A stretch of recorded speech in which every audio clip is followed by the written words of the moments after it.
التعاون ونهى عن التفرق والتنازع في الكتاب المبين وأشهد أن لا إله إلا الله القوي المتين وأشهد أن محمدا رسول الله ذو القلب الرحيم والخلق العظيم سيد الأنبياء والمرسلين صلوات الله وسلامه على رسول الله صلى الله عليه وسلم أما بعد Alhamdulillahirabbil alamin. Malam ini menurut hitungan kalender Hijriah kita memasuki tanggal 7 bulan Sya'ban, bulan yang dikatakan oleh Allah Subhanahu wa taala sebagai bulan haram di antara 3 bulan haram yang lain. Dan di dalam banyak hadis Rasulullah sallallahu alaihi wasallam, Rasulullah mengatakan bahwasanya saya banyak berpuasa di bulan Sya'ban. Bahkan kata Aisyah radhiyallahu anha, Rasulullah sallallahu alaihi wasallam berpuasa di bulan Sya'ban seakan-akan Rasulullah sallallahu alaihi wasallam itu tidak pernah berbuka. Ikhwani wa ahibbai rahimani wa rahimakumullah, para jamaah yang dirahmati Allah Subhanahu wa taala, para pemirsa yang ada di rumah masing-masing yang ikut mengakses lewat live streaming, alhamdulillahirabbil alamin. Sekali lagi, sebentar lagi kita akan menghadapi bulan agung, bulan Ramadan, yang itu barangkali para saudara sekalian yang dirahmati Allah Subhanahu wa taala, bulan Ramadan ini kurang lebih 3 pekan lagi kita akan segera menyongsongnya, dan kita akan melakukan tarhib, melakukan syukur kegembiraan kepada Allah Subhanahu wa taala atas datangnya bulan Ramadan ini. Ikhwani wa ahibbai rahimani wa rahimakumullah, jelang bulan Ramadan ini, terutama di tahun-tahun politik, di tahun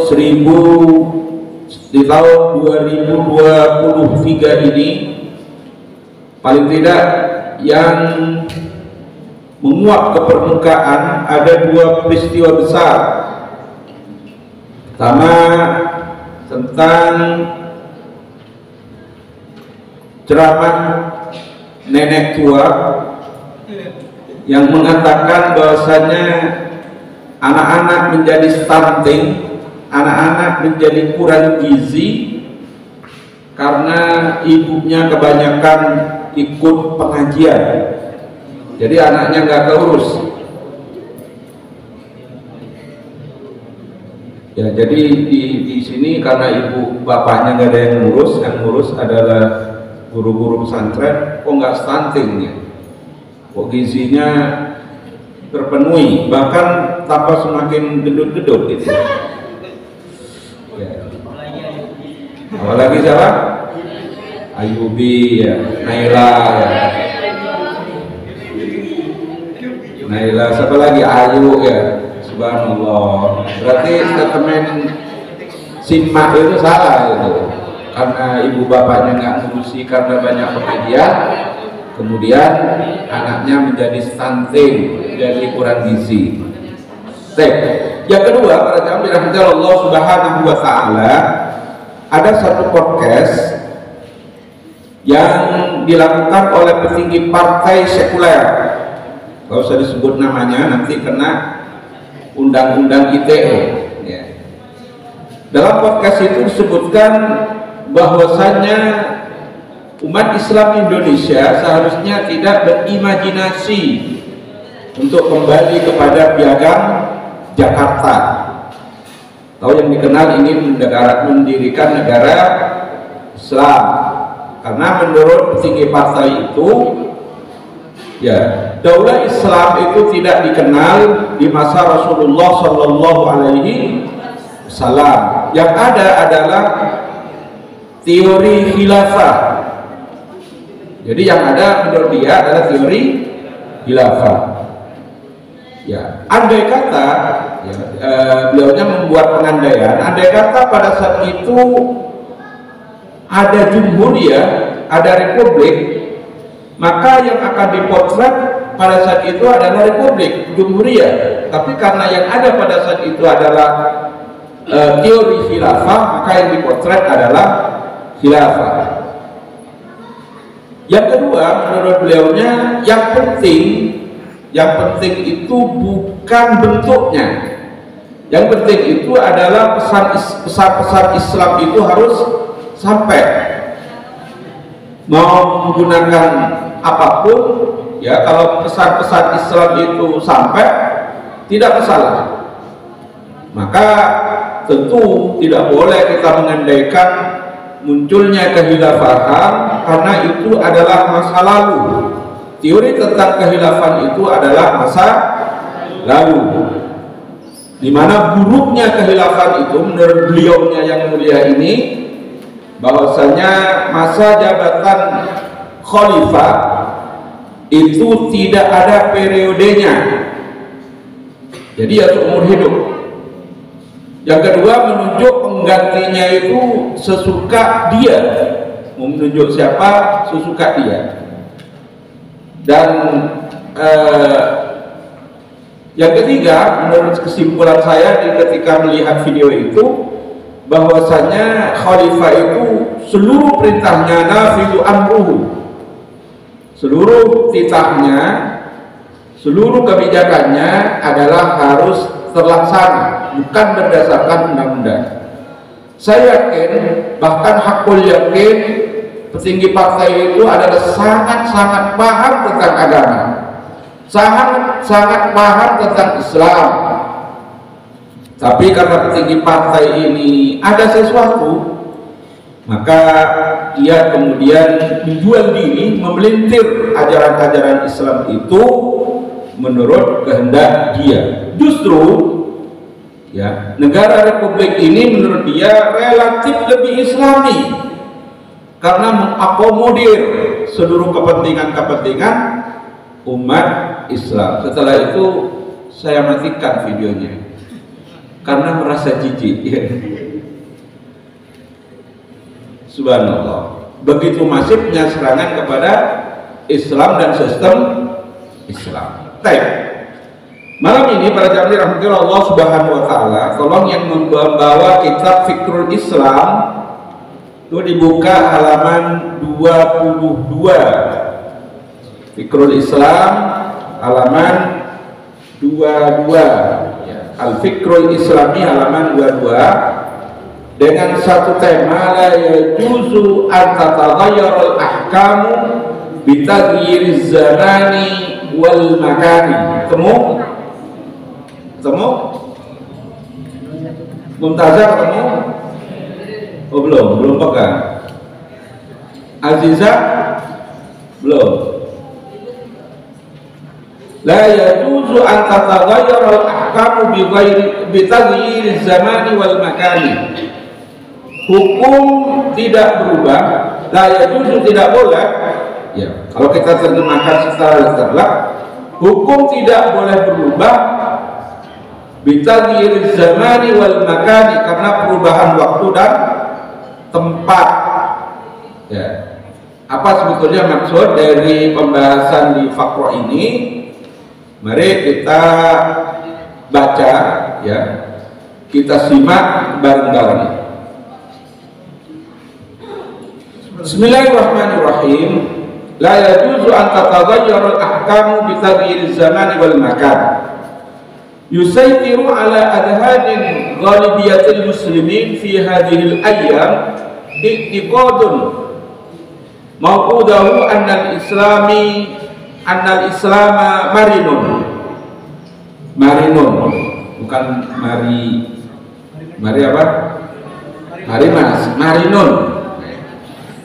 Yusaytiru anna ala adhani ghalibatil muslimin, telah mencengkram pada otak kaum muslimin fi hadhil ayyami dewasa ini i'tiqadun mu'addahu annal islama marinun, satu anggapan bahwasanya Islam itu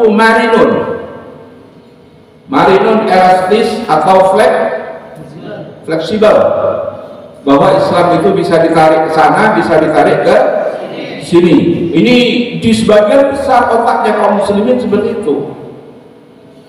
Jadi berislam itu nggak usah ribet-ribet, ikutin aja cara berislam nenek monyongnya, ya. Moyang bukan monyong, Tajudin monyong, ya. Marinun, elastis, fleksibel. Wa annahu yusayiru al-awda'ul asriyah. Wa annahu, dan sesungguhnya Islam itu yusayirul awda', berjalan sesuai dengan perkembangan awda'ul asriyah, sejalan dengan zaman. Wa mutallibatun fi alafun nas wa'taduhu fi ayyamina hadhihi, dan Islam itu sesuai dengan tuntutan manusia. Jadi Islam itu sesuai dengan tuntutan manusia, ma'alafun nas wa'taduhu, yang telah menjadi kebiasaan, yang telah menjadi tradisi, fi ayyamina hadhihi, di dalam hari-hari, di dalam masa-masa sekarang, masa-masa kita ini. Jadi di benak kaum muslimin ada pemikiran yang semacam itu. Kenapa kemudian umat Islam, kaum muslimin sebagian besar itu mengatakan demikian? Wa hum yad'una fi sanadi da'wahum hadhihi. Wa hum yad'una, mereka berdalih fi sanadi da'wahum hadhihi, berkaitan dengan mengapa mereka menganggap seperti itu, biqaidatin yasifuna bi annaha syar'iyatun, karena menganggap ada satu kaidah syar'iyah, atau tepatnya kaidah usuliyah, yang menurut mereka sesuai dengan kaidah-kaidah syariah. Takul yang dimana itu sangat populer, dan hari-hari ini bagi politisi-politisi di negeri ini yang sok mengerti usul fikih itu sering diucapkan, padahal kaidah ini nggak, siapa yang bikin, siapa yang menciptakan, nggak jelas. Jadi apa? La yumkar taghayyurul ahkami bi taghayyuriz zamani. Tidak bisa ditolak adanya perubahan hukum karena perubahan zaman. Gimana? Tidak bisa ditolak adanya perubahan hukum karena perubahan zaman. Jadi ketika zaman berubah, ya hukum juga harus berubah. Ketika zaman berputar, maka hukum juga harus berputar. Ini kaidah yang dipaksakan kepada benak kaum muslimin. Termasuk ya tadi, kalau hari ini yang cocok bagi umat Islam itu adalah republik, ya republik. Kenapa dulu ada khilafah? Karena yang dipotret, yang ada realitas pada saat itu adalah khilafah. Padahal khilafah itu sebelum Rasulullah SAW belum ada. Saya nggak tahu itu gimana cara berpikirnya.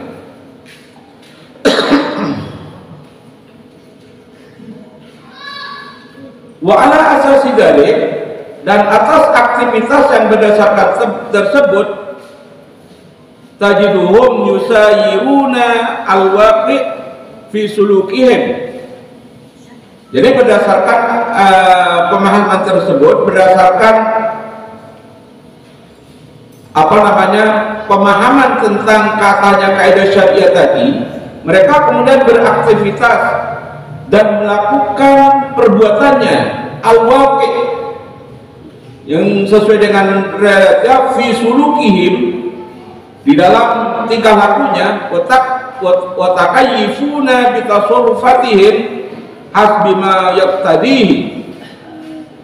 Tentu mereka melakukan aktivitas sesuai tuntutan keadaan yang seperti itu. Ya. Fa'in dzukirahum bi ahkamin syar'in qalu innaha kanat li zamanin muayyanin.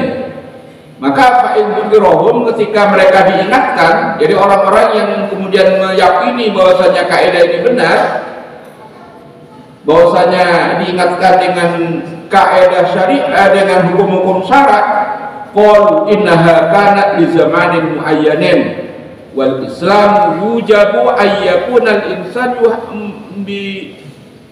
yajibu ayyakunal insan mujariya li asrihi. Oleh karena itu katanya Islam, ya, kenapa dia melakukan aktivitas seperti itu? Karena Islam itu harus berubah. Wajib bagi Islam itu ayyakunal insan muhariban, menyesuaikan umat Islam itu dengan keadaan, au aliman bima yulaimu zamanihi wa makanihi, dan menyesuaikan dengan tempat dan sesuai dengan menyesuaikan dengan zaman dan tempatnya. Makanya kemudian ada dibagi-bagi, ada Islam Timur Tengah katanya, ada Islam Indonesia, ada Islam Amerika. Ya. Islam Amerika itu apa? Islam Amerika itu ya yang penting kalau minum khamr ya gak sampai mabuk. Nah, minum khamr gak sampai mabuk nggak masalah. Islam Indonesia apa? Islam Indonesia itu yang penting sholat. Ya, kalau ada duit bayar zakat. Ya, tapi aurat dibuka kemana-mana nggak masalah. Ya, itu Islam Indonesia katanya. Kemudian Islam Timur Tengah. Islam Timur Tengah itu apa? Sukanya perang katanya. Sukanya perang, teror, sehingga Islam yang diimpor dari Timur Tengah adalah Islam yang mengerikan. Maka Islam yang seperti ini, ya, menurut para penggagas Islam yang kayak ini harus mengikuti zaman, harus mengikuti makan. Nggak bisa kita menerapkan Islam di Indonesia, di Jawa, ya, di Sunda, disesuaikan dengan Islam Arab. Padahal tidak ada yang namanya Islam Arab, tidak ada yang namanya Islam Jawa, tidak ada yang namanya Islam Nusantara, tidak ada yang namanya Islam Amerika. Islam itu apa? Islam adalah agama yang diturunkan kepada Rasulullah Sallallahu Alaihi Wasallam. Jadi tidak ada pemilahan Islam ini, Islam itu, Islam modern, Islam tradisional, Islam kontemporer, Islam ini, Islam itu. Gak ada. Islam adalah persis dengan apa yang dicontohkan oleh Rasulullah Sallallahu Alaihi Wasallam. Jika Rasulullah Sallallahu Alaihi Wasallam selama 23 tahun mendapatkan wahyu dari Allah Subhanahu wa Ta'ala. Nah, ini lagi dipromosikan Islam yang seperti itu. Hati-hati. Ya. Di skop yang lebih kecil diprovokasi lagi. Saya tidak suka Islam Muhammadiyah. Saya tidak suka Islam Persis. Saya sukanya Islam NU. Islam NU itu kayak apa gitu? Bukannya NU dan Persis itu sama, bukannya NU dan Muhammadiyah itu sama, sama-sama berdasarkan Al-Quran dan As-Sunnah. Para jamaah Allah Subhanahu wa Ta'ala, jadi karena terprovokasi, karena terbawa oleh satu kaidah syar'i menurut mereka, la yungkar taghayyurul ahkami bi taghayyuriz zaman, sehingga kemudian mereka dengan seenaknya mengobok-obok Islam dari berbagai ragam sudut dan mendiskreditkan Islam dan kaum muslimin dari berbagai arah. Ya. Baik, para jamaah rahmati Allah Subhanahu wa taala. Kemudian dalam paragraf dalam bait berikutnya, fahum yubarriruna wujudil suluki wahum yubarriruna wujudil bunukir ribawiyah wasyirkatil musyahamah wa ta'amulu ma'aha. Kemudian karena harus disesuaikan dengan waktu dan keadaan, maka mereka yubarriruna, mereka membolehkan, mereka melakukan itu, yubarriruna, membolehkan al-bunukul Islam. Ya, apa? Yubarriruna wujudul bunuk, membolehkan adanya bank-bank ar-ribawiyah, ribawiyah, bank-bank yang mempunyai anak, anak mempunyai cucu, cucu mempunyai cicit, cangga, dan seterusnya, bunga berbunga. Nah. Untuk melakukan umat Islam dengan cara apa? Mereka kemudian mengadakan islamisasi istilah. Lahirlah kemudian Bank Syariah, Bank Syariah Indonesia. Dulu banyak BNI Syariah, BRI Syariah. Walaupun ikhwafillah rahimani rahimakumullah, prakteknya juga sama, ribawi juga, hanya diganti namanya aja yang diganti, prakteknya juga sama. Kenapa harus begitu? Kalau tidak begitu, tidak mengikuti bank konvensional, ya, mereka tidak bisa bersaing, karena di dalam Islam tidak ada yang namanya riba. Kullu qardin jara manfaatan fahuwa riba. Setiap utang piutang yang kemudian di situ ada riba, kullu qardin jara manfaatan, yang kemudian di situ berlaku kemanfaatan, ya, pinjam 100.000 kembali 110.000, 10.000-nya menjadi manfaat namanya. Maka ketika ada manfaat yang demikian, itu namanya riba. Nggak masalah yang seperti itu, kan sekarang udah zamannya, nggak mungkin kita ini tidak bertransaksi dengan bank. Iya, memang tidak mungkin, tapi bukan kemudian menghalalkan riba, karena bank itu adalah sesuatu yang mubah. Yang tidak boleh itu ribanya. Tidak mungkin kita tidak melakukan dengan pegadaian, ya, nggak di laptop, nggak di HP, nggak di apa lagi, nggak di mobil, di PKB, ya, tetap ada bunganya. Maka bunga yang demikian itu namanya ribawi, riba. Ya. Kemudian syirkatul musyahamah, ada perseroan terbatas. Apa perseroan terbatas? PT, perseroan terbatas, ta'amul ma'aha, dan kita sudah biasa, ya, beraktivitas dengan bank, beraktivitas dengan perseroan terbatas. Bank, ya, perseroan terbatas, apakah bentuk CV, PT, dan lain sebagainya, semuanya pada jamiah rahmatillah Allah Subhanahu wa taala dianggap sesuatu yang biasa saja, karena memang zaman ini menuntut demikian katanya. Bi anna dzalika maslahatun waqi'iyatun, karena yang demikian itu adalah kemaslahatan yang nyata. Ya, kemaslahatan yang nyata. La budda man min lil Islam yuqabbiluha fa huwa maranun kama yaftaruna. Maka bagi Islam dipaksa untuk menerima keadaan yang demikian itu. Islam harus berubah, ya, harus ada bank syariah, Harus ada PT syariah. Gimana PT syariah? Harus ada koperasi syariah. Harus ada yang kemudian label-label syariah. Ya.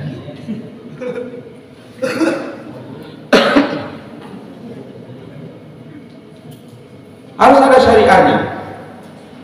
Dalam rangka apa? Untuk menyesuaikan dengan minat umat Islam yang ingin bersyariah. Tapi sayang pada zaman dirahmati Allah Subhanahu wa taala, umat Islam banyak yang tidak memahami bagaimana bersyariah yang sesungguhnya. Ya, la budda min lil Islam liqabiluha wa huwa maradun, dan itu adalah elastis, fleksibel. Kama yaftaruna, sebagaimana yang mereka klaim. Nggak bisa. Oh ya, sekarang ini memang semuanya berdasarkan transaksi-transaksi ribawi. Kalau tidak mau dengan transaksi ribawi, ya kata mereka, maka ketika ada hujan langsung nganga. Ada hujan nganga, minum air hujan itu. Karena kalau lewat gentengnya itu juga menggunakan ban untuk memproduksi genteng. Lewat pipa kerannya juga menggunakan ban. Lewat pumpnya juga menggunakan ban. Tidak begitu cara berpikirnya. Ya. Itu nama cara berpikir yang skeptis namanya. Ya. Tidak mendudukkan fakta dengan hukum, atau tidak mendudukkan hukum sesuai dengan fakta.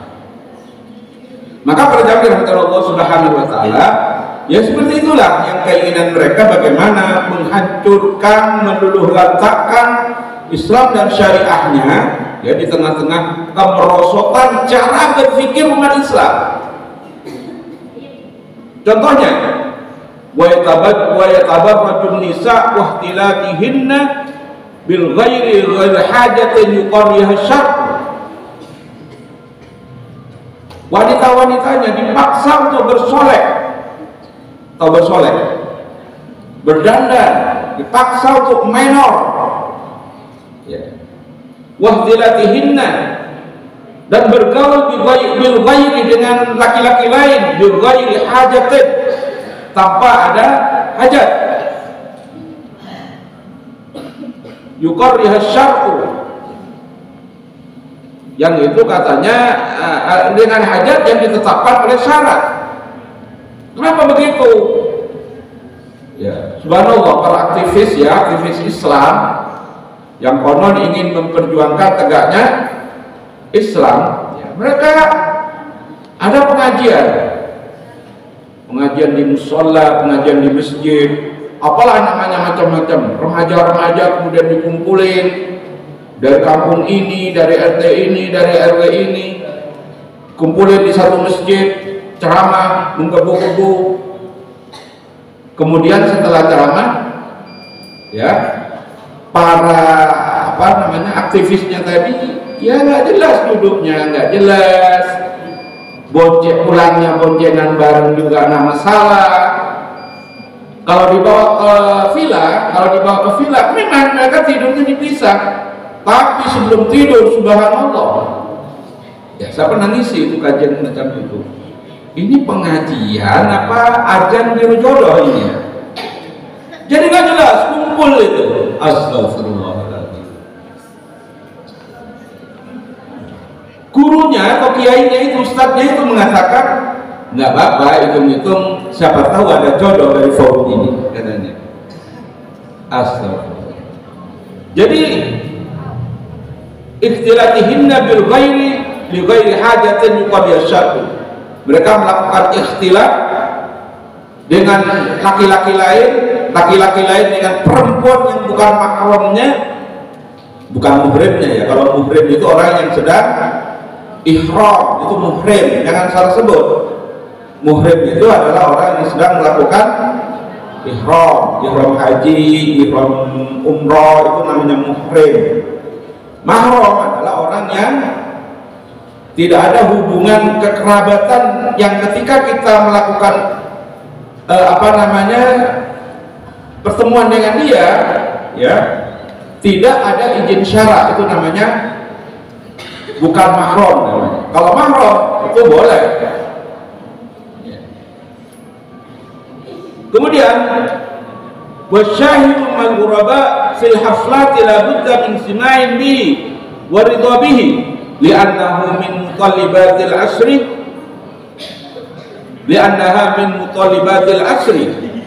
wa kaifa yukhalifu al-islam al-asru wal qaidatu syar'iyyah taqulu anna al-islam yataghayyaru bi taghayyuri zaman wal makan.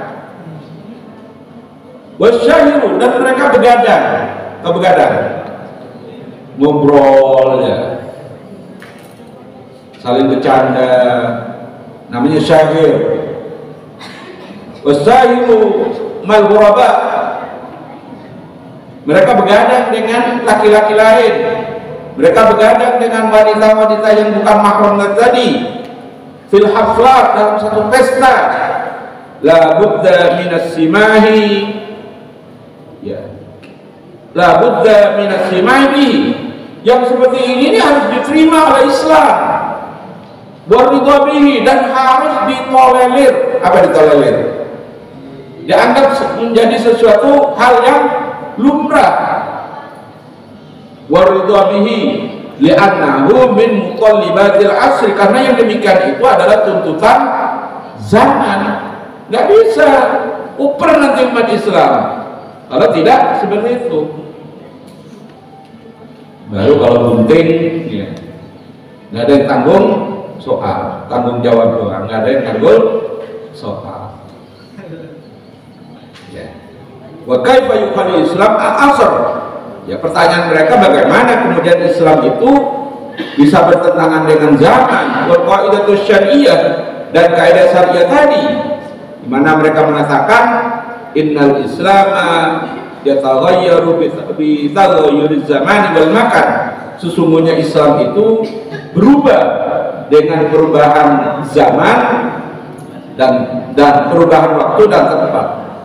Dzalika ma yad'una, seperti itulah yang mereka propagandakan, mereka serukan, mereka ajakkan. Wa ta'addu zaujat intaha, wa ta'addadu zaujat intaha. Ya, apa ta'addud zawaj itu? Akhwat apa? Wa ta'addadu zawaj intaha. Poligami sudah jangan dibahas. Poligami itu enggak manusiawi. Poligami tidak manusiawi, katanya, ya, karena tidak menghargai perasaan wanita.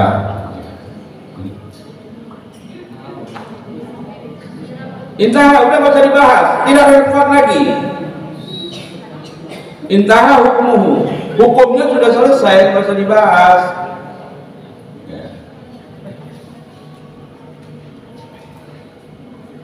Lianna zaman lam ya'iddah yastasi'u zalik, ya, karena zaman sudah tidak mau menerima yang demikian itu, ya. Jadi kalau poligami jangan, tapi punya gebetan di luar banyak boleh, yang penting tidak dinikahi, gebetannya banyak, ya. Kayak orang-orang di negeri ini, ya, istrinya yang tercatat satu, tapi yang tidak dinikahi banyak. Subhanallah.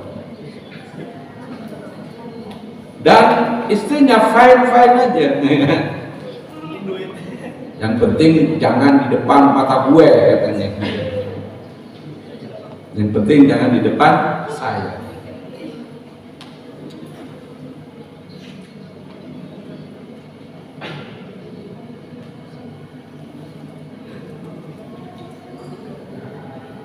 Waqad uyadus sarik warjuluz zani au jilduhu la yajuzu al-ba'su biha li'annaha la tunasibu dzauqi zamanina hadza. Sementara bagi orang yang mencuri itu tidak boleh ada potong tangan. Ya. Kalau pencuri dihukum aja udah jerah, ya itu cukup, nggak usah dipotong tangannya. Udah pencuri, kata Al-Quran, asyariku wasyariqatu faqta'u ajahuma. Kalau ada pencuri laki-laki atau pencuri perempuan yang nilai nisab pencuriannya sudah masuk nisab pencurian, nilai nisab pencurian, maka dia harus dipotong tangannya. Jangan dipotong. Quran itu nggak adil kalau kayak gitu. Hukum saja. Maka penjara mengalami apa yang dinamakan dengan overload. Penjara di negeri ini ya nggak muat. Negara harus ngasih makan tiap hari kepada para narapidana. Padahal Islam kasih solusi yang praktis loh, potong aja selesai. Ya. Warajul zani au jilduhu la yajuzu. Orang yang berzina ya tidak usah dirajam. Orang yang bunuh orang tidak usah dibunuh. Maka di kasus Sambo ini kemudian bingung ya. Praktisi ahli hukum Belanda di negeri ini di kasus Sambo ini bingung. Bingungnya kenapa? Ya, Sambo ini kalau tidak dihukum mati, kata mereka, gimana ini? Karena dia sudah membunuh bawahannya.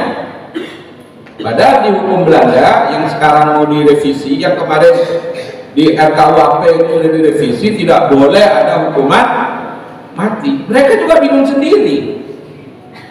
Ya. Mereka bingung sendiri. Orang berzina ya nggak masalah. Kalau suka sama suka, bukan berzina kalau suka sama suka itu. Atau dijilid, dipukul, ya, dirajam itu kalau dia muhson. Kalau ghairu muhson maka dia hanya dijilid. La yajuzul bahsu, pembahasan itu jangan dibahas lagi. Li'annaha la tunasibu dzauqu zamanina, karena itu sudah kedaluarsa, expired hukum itu. Astagfirullahaladzim. Dzauqu zamanina hadza wa hadza tusaitirul qaidatu wa abdilatiha litarakkazi tamaman fi adhanil muslimin fi hinin. Dan ini para jamaah rahmatullah Allah Subhanahu wa taala terus didengungkan, kaidah-kaidah ini terus didengungkan ya, untuk dicekokkan ke dalam benak kaum muslimin ya, supaya diterima annaha, bahwasanya yang poligami, yang katanya hukum potong tangan, yang katanya hukum rajam, yang katanya hukum jilid ya, annaha mukhaliful Islam, karena itu ya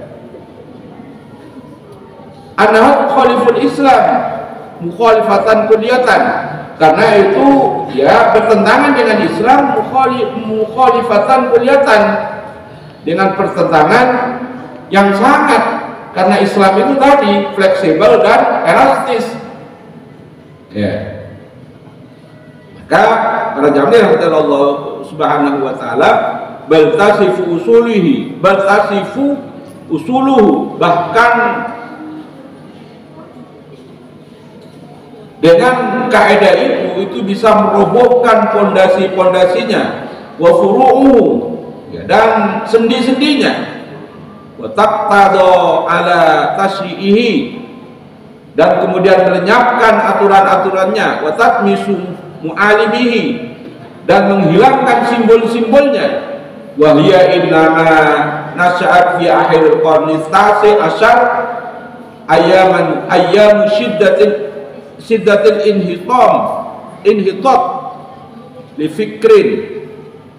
Yang demikian ini para jamaah rahmatullah Allah Subhanahu wa taala nasya'at muncul fi akhir qarni tasi Tasi Asyar muncul pemikiran-pemikiran demikian ini pada akhir abad ke-19, ayyam syiddatil inhitat al-fikri, ketika hari-hari di mana pemikiran umat Islam anjlok. Umat Islam cara berpikirnya sudah tidak disandarkan kepada Islam. Umat Islam cara berpikirnya sudah tidak disandarkan kepada syariah, disandarkan kepada PBB, disandarkan kepada hukum-hukum barat, disandarkan kepada kesepakatan-kesepakatan.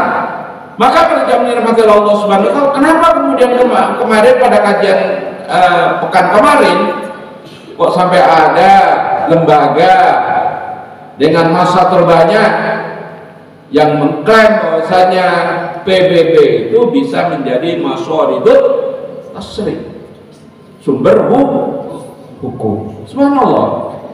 Ini namanya inhitatul fikri, kemerosotan cara berpikir umat Islam. Yang kemudian ya pada bait berikutnya, pada baris berikutnya, thumma ja'al istimar faqadaha hatta taqat bihadhihi syakli al-anif. Kemudian ini menjadi santapan yang sangat lezat bagi istiqmariyah, bagi para penjajah, sehingga pemahaman kaum muslimin jatuh pada tingkat yang paling rendah.